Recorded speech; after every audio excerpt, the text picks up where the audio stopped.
آج ذی الحج کی 29 تاریخ الحمدللہ. ہو سکتا ہے ابھی محرم کا چاند نظر آ جائے یا کل سے نظر آئے. حضرت عمر بن خطاب رضی اللہ تعالیٰ عنہ کا یوم شہادت ہے، یکم محرم الحرام.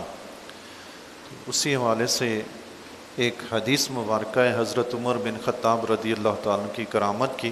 وہی ایک حدیث آپ کی بارگاہ میں عرض کرتا ہوں، اور آپ دیکھیے گا کہ اس حدیث مبارکہ سے بھی اہل سنت کا جو نظریہ ہے، اہل سنت کا جو عقیدہ ہے، وہ کتنا نکھر کے سامنے آتا ہے.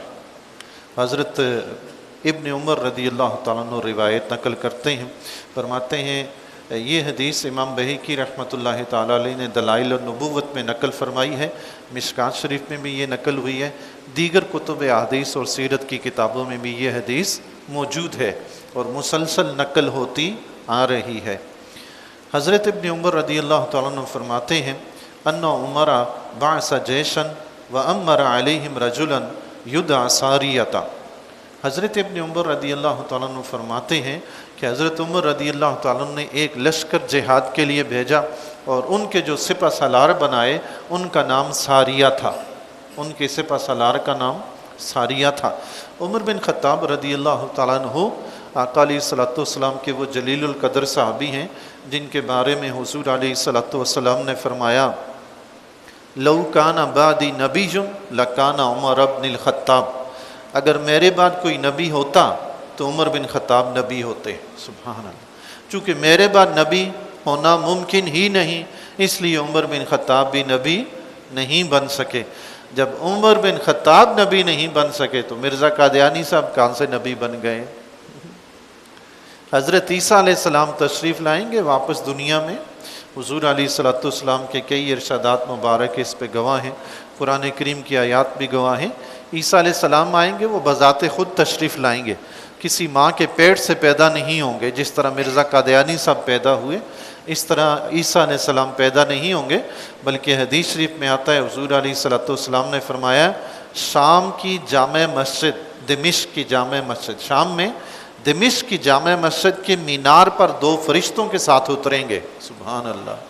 تو مرزا قادیانی تو قادیان میں پیدا ہوئے، یہ اپنے آپ کو عیسیٰ بن مریم کہنے لگے، اور پھر انہوں نے اپنی کتابوں میں یہاں تک لکھ دیا کہ میں عیسیٰ بن مریم سے بھی بڑا ہوں. نعوذ باللہ من ذالک.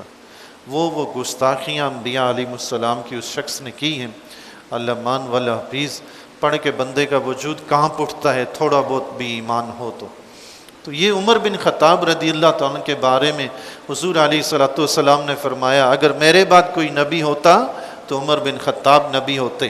چونکہ حضور علیہ الصلوۃ والسلام آخری نبی ہیں، اللہ تعالیٰ نے آپ پہ سلسلہ نبوت ختم فرما دیا، اس لیے حضرت عمر بن خطاب بھی نبی نہیں بنے، نہ کوئی اور بن سکتا ہے.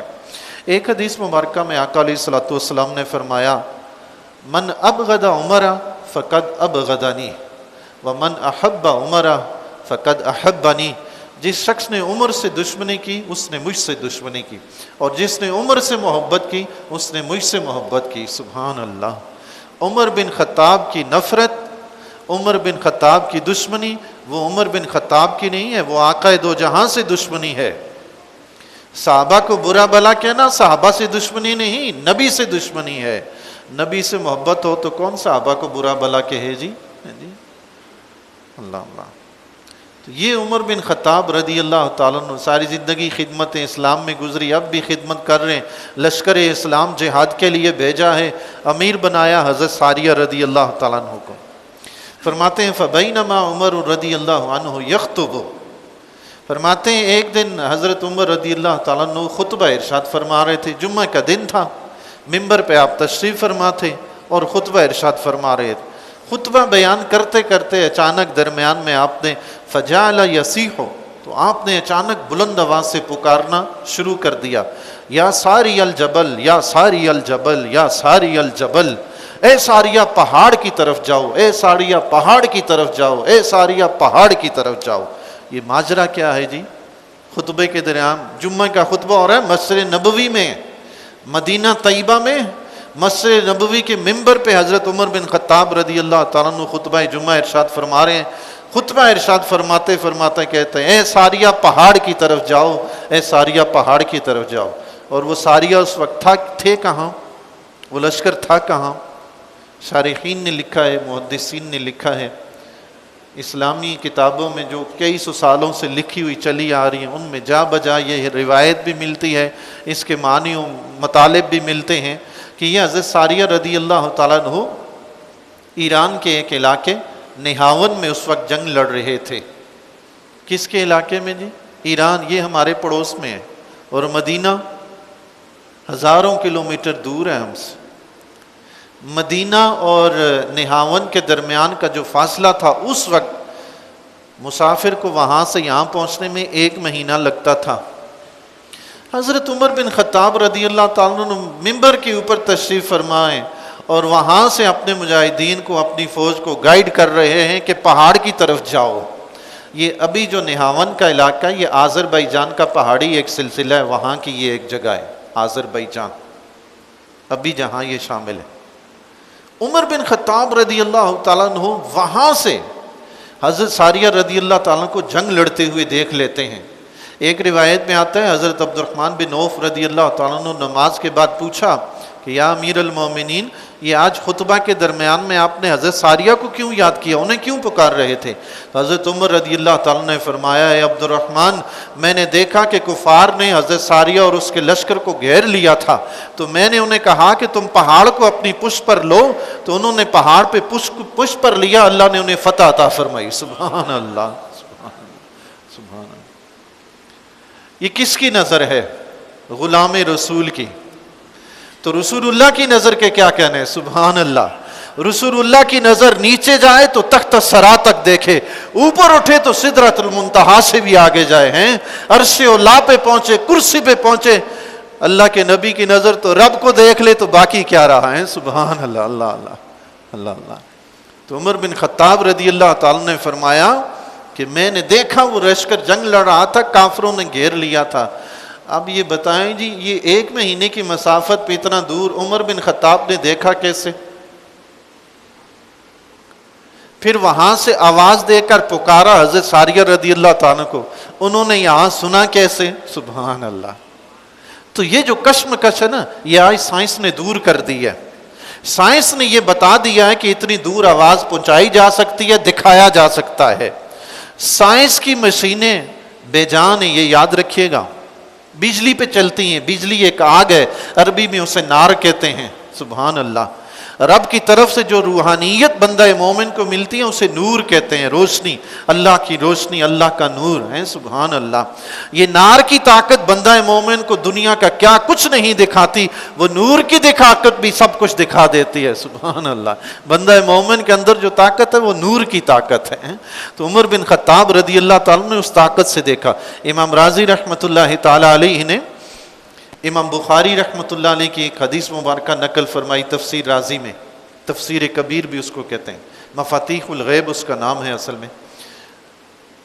اس میں حدیث نقل فرمائی جس میں امام بخاری رحمۃ اللہ علیہ نے حدیث قدسی نقل فرمائی ہے کہ رب فرماتا ہے بندہ فرائض کے ذریعے فرائض ادا کر کے پھر اس کے بعد نوافل ادا کر کے میرا قرب حاصل کرتا ہے، حتی احببتہ، حتیٰ کہ میں اسے اپنا محبوب بنا لیتا ہوں۔ سبحان اللہ۔ کنت سمع الذی یسمع بہ، پھر میں اس کے کان بن جاتا ہوں جن سے وہ سنتا ہے، میں اس کی آنکھیں بن جاتا ہوں جن سے دیکھتا ہے، میں اس کے ہاتھ بن جاتا ہوں جن سے پکڑتا ہے، اس کے پاؤں بن جاتا ہوں جن سے چلتا ہے۔ اللہ اللہ، یہ بندہ مومن کی شان ہے۔ امام رازی رحمۃ اللہ علیہ نے اس میں فرمایا یہ پھر جب بندہ مومن اللہ کا محبوب بن جاتا ہے نا، اللہ کے جلال کا نور اس کی سماعت بن جاتا ہے جس سے وہ سنتا ہے، اللہ کے جلال کا نور اس کی آنکھوں کی بصیرت بن جاتا ہے جس سے وہ دیکھتا ہے۔ یہی وجہ ہے کہ عمر بن خطاب مدینہ میں موجود ہیں، ایران میں لڑنے والے مجاہدین کو بھی اپنی آنکھوں سے دیکھ رہے ہیں۔ سبحان اللہ اللہ۔ بتائیں جی عقیدہ اہل سنت ثابت ہو رہا ہے یا کوئی اور؟ اللہ کا لاکھ شکر ہے اہل سنت حق پر ہیں، پھر اس کا لاکھ شکر ہے کہ اس نے ہمیں اہل سنت سے پیدا کیا۔ سبحان اللہ، اس کا لاکھ شکر ہے۔ اللہ۔ پھر کیا ہوا جی؟ فقدم رسول من الجیش، پھر کچھ دنوں کے بعد وہ جو لشکر بھیجا ہوا تھا نہاون میں جنگ لڑ رہا تھا حضرت ساریہ رضی اللہ تعالیٰ عنہ کے ساتھ، وہاں سے ان کا ایک قاصد آیا مدینہ میں خبر دینے کے لیے. اس نے آ کے فقالا، اس نے آ کے کہا یا امیر المومنین لقینا عدونا فزمونا، اے امیر المومنین ہمیں دشمنوں نے گھیر لیا تھا، قریب تھا کہ ہم شکست کھا جاتے، ہمارا برا حال ہو جاتا. فَإِذَا صَائِحٌ يَصِيحُ یا ساری الجبل، تو اچانک ہم نے آواز سنی کہ کوئی پکارنے والا آواز سے اعلان کر رہا تھا اے ساریہ پہاڑ کی طرف جاؤ. تو ہم سب نے پہاڑ کو اپنی پشت پر لے لیا اور کافر ہمارے سامنے ہو گئے. یوں ہم جنگ لڑے تو کہتے ہیں فَهَزَمَهُمُ اللَّهُ، اللہ تعالیٰ نے بجائے ہمیں پھر ان کو شکست دے دی. سبحان اللہ، اللہ تعالیٰ نے ہمیں کیا کیا؟ کامیابی دی، ان کو شکست دے دی. مدینے سے کمانڈ مل رہی ہے اپنے لشکر کو. سبحان اللہ، اس وقت کوئی سائنس نہیں تھی. یہ تو میرے نبی کے غلام سائنس کو شکست دے رہے ہیں، تو نبی علیہ السلام کے کیا کہنے. سبحان اللہ، آپ کی سائنس نے شکست کھا لی نا. اصل میں ایک چیز میں آپ سے عرض کروں، نبی کے پاس معجزہ ہوتا ہے، ولی کے پاس کرامت ہوتی ہے، اور دونوں چیزیں ایسی ہوتی ہیں کہ جس کا مقابلہ اللہ کے نبی اور ولی کے سوا کوئی اور کر ہی نہیں سکتا. نبی ہی معجزہ دکھا سکتا ہے، ولی ہی کرامت دکھا سکتا ہے. اس کی وجہ کیا ہے؟ کوئی اور کیوں نہیں دکھا سکتا؟ اس کی وجہ یہ ہے کہ ولی نے جیسا کام کیا ویسا کام کوئی اور کر کے نہ دکھا سکے، تاکہ اس ولی کی شان ظاہر ہو کہ یہ اللہ کا محبوب بندہ ہے، اس کو اللہ کی بارگاہ میں خاص مقام حاصل ہے، جو کام یہ کر سکتے ہے تم نہیں کر سکتے، تاکہ اس کا اللہ کا محبوب ہونا ثابت ہو جائے. سبحان اللہ. اور نبی جو کام کرتا ہے اس کے مقابل کوئی دوسرا کام نہیں کر سکتا، اس سے عاجز آ جاتا ہے، اسی لیے اس کو معجزہ کہتے ہیں. اور یہ اس لیے ہوتا ہے تاکہ کوئی دوسرا یہ کام کر ہی نہ سکے، نبی ایسا کام کر کے دکھائے اس سے یہ ثابت ہو جائے کہ واقعی یہ اللہ کے نبی ہیں. تو معجزہ اور کرامت تو چیزیں ہی ایسی ہوتی ہیں کہ جو عام بندے کر ہی نہیں سکتے. تو آپ معجزہ اور کرامات کو اپنی عقل پہ پرکھتے رہتے ہیں، یہ دیوار کے پیچھے کون دیکھ سکتا ہے؟ تو معجزہ اور کرامت تو دیکھ سکتے ہیں. آپ یہ سوچتے رہتے ہیں کہ جی وہاں اتنے دور سے بغیر کسی چیز کے آلے کے موبائل کے کون سن سکتا ہے؟ معجزہ اور کرامت والے سن سکتے ہیں. یہی تو معجزہ کرامت ہے کہ ہم نہیں کر سکتے، وہ کر لیتے ہیں. دیکھیں نا عمر بن خطاب رضی اللہ تعالیٰ عنہ مدینہ سے ایران میں جنگ لڑتے ہوئے مجاہدین کو دیکھ رہے ہیں، صرف دیکھ بھی نہیں رہے، انہیں آواز دے کے گائیڈ بھی کر رہے ہیں. سبحان اللہ. یہ ہے اللہ والوں کی شان، اور یہ ہے اہل سنت کا عقیدہ اور نظریہ. اللہ تعالیٰ سے دعا ہے جی اللہ تعالیٰ ہمیں اس پہ قائم رہنے کی توفیق عطا فرمائے.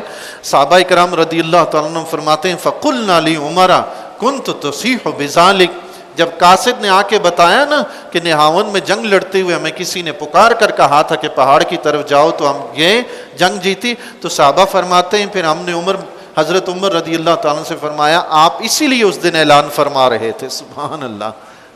ان کو گائیڈ کر رہے تھے آپ. سبحان اللہ. اللہ. اس سے ہمیں بالکل صاف واضح پتہ چلا کہ اللہ والے جو ہوتے ہیں جس طرح قریب دیکھتے ہیں دور بھی دیکھ سکتے ہیں، جس طرح قریب کی بات سنتے ہیں دور کی بات بھی سن سکتے ہیں. یہ اللہ والے ہیں. سبحان اللہ. اور تیسری بات ہمیں یہ بھی پتہ چلی کہ اللہ والے دور سے مدد بھی کر سکتے ہیں. یہ حضرت عمر رضی اللہ تعالیٰ نے مدد ہی فرمائی نا اپنے لشکر کی. تو جو دور سے مدد کر سکتا ہے اس کو دور سے مدد کے لیے پکارا بھی جا سکتا ہے. سبحان اللہ. جو مدد کر سکتا ہے اس کو پکار سکتے ہیں نا بھائی. جو مدد نہیں کر سکتا ہم اس کو پکارتے بھی نہیں، ہم پکارتے بھی انہی کو ہیں جو مدد کر سکتے ہیں. حضرت پیر مہر علی شاہ رحمۃ اللہ علیہ کی بات مجھے یاد آ گئی. آپ رحمۃ اللہ تعالیٰ علیہ کی عمر مبارک تقریباً لگ بھگ 15 سال تھی. پنجاب میں کسی مدرسے میں آپ زیر تعلیم تھے، پڑھ رہے تھے. وہاں جامع مسجد میں نماز پڑھنے کے لیے گئے تو نماز کے بعد آپ کی عادت مبارکہ تھی آپ وظائف میں مصروف رہتے تھے. بچپن میں آپ دیکھیں 15 سال کی عمر کیا عمر ہے، لیکن نماز کے بعد وظائف میں مصروف. اللہ والے ایسے ہوتے ہیں. سبحان اللہ. تو آپ بیٹھے وظیفہ پڑھ رہے تھے. وہاں پہ کوئی اس علاقے میں بزرگ تھے جو قصیدہ غوثیہ کے جو عامل تھے. قصیدہ غوثیہ پڑھ کے وہ بہت کچھ کر لیا کرتے تھے، وہ بڑے مشہور و معروف تھے اس علاقے میں۔ اس مسجد میں وہ آ گئے تو مسجد میں جتنے بھی نمازی دوسرے تیسرے سارے، وہ سارے کے سارے اٹھ کے ان کو سلام کرنے کے لیے بھاگے۔ حضرت پیر مہر علی شاہ رحمۃ اللہ علیہ جہاں بیٹھے تھے بیٹھے رہے، چونکہ آپ اللہ سے رابطے میں وظیفہ پڑھ رہے ہیں، اللہ کو یاد کر رہے ہیں، اب اللہ سے بڑھ کر تو کوئی نہیں ہے نا، اسی لیے کہتے ہیں کوئی وظیفہ پڑھ رہا ہو اس کو سلام بھی نہیں کرتے، وہ پہلے ہی اللہ سے رابطے میں ہے، بیچ میں آپ دخل اندازی نہ دیں۔ نمازی کے سامنے سے بھی گزرنا اسی لیے منع ہے، وہ رب سے رابطے میں ہوتا ہے، بیچ سے گزریں گے رابطہ ٹوٹے گا، اللہ اور بندے کا رابطہ نہ توڑیں۔ سبحان اللہ۔ حضرت پیر مہر علی شاہ رحمۃ اللہ علیہ وظائف میں مصروف تھے، وہ بزرگ تشریف لائے تو آپ اٹھے نہیں، انہیں برا لگا، تو انہوں نے کہا کہ او لڑکے تم اٹھتے ہو یا میں پڑھوں قصیدہ غوثیہ؟ تو حضرت پیر مہر علی شاہ رحمۃ اللہ علیہ نے فرمایا آپ قصیدہ غوثیہ پڑھیں۔ قصیدہ غوثیہ حضرت غوث اعظم رضی اللہ تعالیٰ عنہ کا لکھا ہوا نعتیہ کلام ہے، اس کو قصیدہ غوثیہ کہتے ہیں۔ تو اس نے کہا پڑھوں قصیدہ غوثیہ؟ تو حضرت پیر مہر علی شاہ رحمۃ اللہ علیہ نے فرمایا تم قصیدہ غوثیہ پڑھو، میں قصیدہ غوثیہ والے کو بلاتا ہوں۔ سبحان اللہ۔ تم قصیدہ پڑھو، ہم قصیدے والوں کو ہی بلا لیتے ہیں، پھر دیکھتے ہیں کیا ہوتا ہے۔ سبحان اللہ۔ آپ ہی نے فرمایا تھا اگر پکارنے کا ڈھنگ ہو تو اللہ کے ولی پکار پہ پہنچ جاتے ہیں۔ خود اپنے بارے میں فرماتے ہیں حضرت پیر مہر علی شاہ رحمۃ اللہ علیہ، خود اپنا تجربہ بیان فرماتے ہیں، اپنے بارے میں فرماتے ہیں کہ میں اس وقت تک کوئی وظیفہ ورد وغیرہ شروع نہیں کرتا جب تک حضور غوث اعظم رضی اللہ تعالیٰ عنہ کی طرف سے اجازت نہیں ملتی۔ میں 3 دفعہ یا شیخ عبد القادر جیلانی پکارتا ہوں تو تیسری دفعہ آواز آتی ہے بیٹے شروع کر دو، سن لیا۔ سبحان اللہ، سبحان اللہ۔ یہ ہیں اللہ والے۔ رب سے دعا ہے جی اللہ تعالیٰ عقائد اہل سنت پہ تا دم آخر قائم رکھے، حق پہ چلنے کی توفیق عطا فرمائے، حق کو سمجھنے کی توفیق عطا فرمائے۔ وما علینا الا البلاغ۔ آج حضرت عمر رضی اللہ تعالیٰ کا یوم شہادت ہے، اسی حوالے سے یہ حدیث آپ کی بارگاہ میں عرض کی تھی۔ حضرت عمر رضی اللہ تعالیٰ کی شہادت کچھ اس طرح ہوئی تھی، حضرت مغیرہ رضی اللہ تعالیٰ عنہ ان کا ایک غلام تھا مجوسی ابو لولو فیروز۔ ایک دن حضرت عمر رضی اللہ تعالیٰ کی بارگاہ میں حاضر ہوا، عرض کرنے لگا کہ میرے جو مالک ہیں حضرت مغیرہ، انہوں نے مجھ پہ جو مزدوری وغیرہ جو ٹیکس مقرر کر رکھا ہے روزانہ کے 4 درہم، تو یہ بہت زیادہ ہیں، آپ ان سے کہیں کچھ کم کریں۔ تو حضرت عمر رضی اللہ تعالیٰ نے فرمایا کہ تم تو بڑے ماہر ہو، تم بڑے ہی بھی ہو، لکڑی کا کام بھی خوب جانتا تھا۔ فرمایا تم لوہار بھی ہو، لوہار بھی بہت اچھا تھا وہ، اور فرمایا تم کاتب بھی بہت اچھے ہو، تو 4 درہم زیادہ نہیں ہیں۔ وہ ناراض ہو کے چلا گیا، ناراض ہو کے چلا گیا۔ لیکن حضرت عمر رضی اللہ تعالیٰ کے دل میں یہ بات تھی کہ حضرت مغیرہ رضی اللہ تعالیٰ عنہ ملے تو ان سے کہیں گے کہ اس پہ کچھ بوجھ کم کر دیں، 4 درہم روز کے نہ لیں، 2 درہم کر لیں، 3 درہم کر لیں۔ لیکن کچھ دنوں کے بعد وہ پھر آیا، ابو لولو فیروز مجوسی تھا، آتش پرست تھا۔ تو حضرت عمر رضی اللہ تعالیٰ نے اسے فرمایا کہ تم نے مجھ سے کہا تھا کہ میں ایک ایسی چکی بنا سکتا ہوں جو ہوا پہ چلے، تو ایک چکی بنا دو تم۔ تو اس نے کہا ہاں میں آپ کے لیے ضرور ایک ایسی چکی بناؤں گا جس کو ہمیشہ یاد رکھا جائے گا، اور چلا گیا۔ حضرت عمر رضی اللہ تعالیٰ نے فرمایا کہ یہ لڑکا مجھے قتل کی دھمکی دے کر گیا ہے، یہ لڑکا مجھے قتل کی دھمکی دے کر گیا ہے۔ وہ گیا، پھر اس اپنا خنجر وغیرہ تیار کر کے لایا۔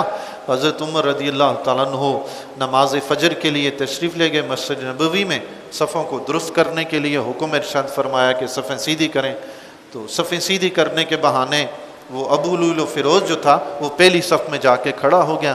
حضرت عمر رضی اللہ تعالیٰ کے قریب جو ہی آپ نے نماز شروع کرنی چاہی تو اس نے حضرت عمر رضی اللہ تعالیٰ پہ خنجر سے وار کیے، اور حضرت عمر رضی اللہ تعالیٰ شدید زخمی ہوئے۔